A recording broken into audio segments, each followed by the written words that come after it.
यशस्वी प्रधानमंत्री नरेंद्र मोदी जी केंद्र कैबिनेट रे आज 4टी सेमीकंडक्टर को शिल्प को अनुमोदन देइचंती से मध्यरु 2टी सेमीकंडक्टर शिल्प आम ओडिशा रे प्रतिष्ठा हबो। गोटे आमर सिलिकॉन कार्बाइड एवं अन्यटी 3D ग्लास ये 2टी सेमीकंडक्टर आमर भुवनेश्वर रे ही से शिल्प प्रतिष्ठा हबो। एवं आमे जानिचे आम ओडिशा रे आगुरु माइनिंग बेस इंडस्ट्री हो पोर्ट बेस इंडस्ट्री हो एई भली इंडस्ट्री सबु ओडिशा रे पूर्वरु आमे आम ओडिशा रे शिल्प प्रतिष्ठा हेतिला। एबे न्यू एज टेक्नोलॉजी रो इंडस्ट्री जदी देखिबा आमर सेमीकंडक्टर इंडस्ट्री की केंद्र कैबिनेट अनुमोदन देइछि। ये 2टी शिल्प प्रतिष्ठा हेले निश्चित भाव में एक सेमीकंडक्टर रो इकोसिस्टम ओडिशा रे तैयारी हबो। एवं ये 2टी शिल्प प्रतिष्ठा ले आर जो उत्पाद हबो ये विभिन्न स्थान रे आमर रॉकेट मिसाइल ईवी एरोप्लेन एई भली भाव रे एई भली को मटेरियल आर उत्पाद ये जोगाइबो। एवं आर गोटे व्यापक सुजोग सृष्टि हो पारिबो आंसिलरी डाउनस्ट्रीम रे ए सेमीकंडक्टर एवं आगामी दिन रे मध्य आपण देखिबे आम सहित जो पाइपलाइन रे जो मान थिले आहुरी मध्य सेमीकंडक्टर इंडस्ट्री ओडिशा रे प्रतिष्ठा हबा पई मध्य सेमाने भी इंटरेस्ट देखेबे। आमे उत्कर्ष ओडिशा कनक्लेव रे ई सबु शिल्प संस्था सहित आम एमओ करथिलु सिंगल विंडो रे क्लियरेंस देइथिलु केंद्र कैबिनेट अनुमोदन अपेक्षा रे आमे थिलु।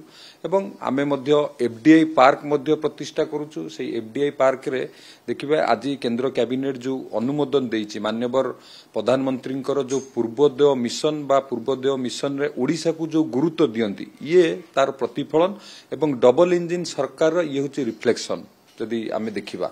एवं निश्चित भाव में ओडिशा पई गोटे भल अपॉर्चुनिटी मिली माननीय प्रधानमंत्री को आमे ओडिशा तरफरु धन्यवाद कृतज्ञता ज्ञापन करिवा। ओडिशा को 2टी सेमीकंडक्टर पई अनुमोदन देइथिबारु एवं या द्वारा आमर जो लक्ष्य अछि एफडीआई पार्क प्रतिष्ठा करिवा पई आमे खूब शीघ्र एफडीआई पार्क प्रतिष्ठा करा जिवो। माननीय मुख्यमंत्री दूरदृष्टि संपन्न नेतृत्व रे एफडीआई पार्क प्रतिष्ठा करा जाउछि। से एफडीआई पार्क प्रतिष्ठा हेले या द्वारा मध्य इलेक्ट्रोनिक आईटी रो हब ओडिशा आगामी दिन रे बनिया गु जाउछि। इलेक्ट्रोनिक मैन्युफैक्चरिंग उपर मध्य गुरुत्व दिया जिवो।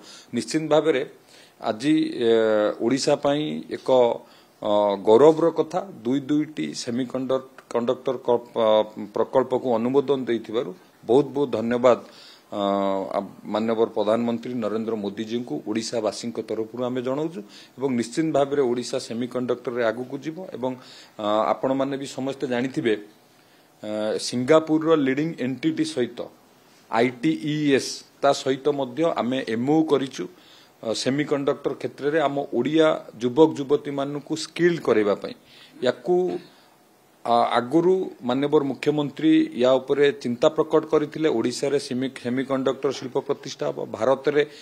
भारतवर्ष रे जो सेमीकंडक्टर चाहिदा अछि ताकू ओडिया युवक किपरि से चाहिदा को पूरा करिवे आम ओडिया युवक मानकु सेमीकंडक्टर रे स्किल करबा पई मध्य आमे ITES सहित मध्य एमओ करिचु जोटा कि दक्ष मानव संबल आ उपरे आमे प्रस्तुत करि परिउ। सर आपण सिंगापुर मध्ये गस्त करथले से समय शिल्प महाकुंभ होला इन्वेस्टर माने प्रस्तुत रहितरे डबल इंजिन सरकार कथा आपण कहले वास्तव भित्तिभूमि आवश्यक केते प्रस्तुत केबे सुधा यार ऊपर का सर किंतु जदि वास्तव कथा आपण देखिबे गोटिए वर्ष भितरे आमे शिल्प विभाग तरफरु 1,78,000 कोटी टंकार शिलान्यास करिचु उद्घाटन करिचु।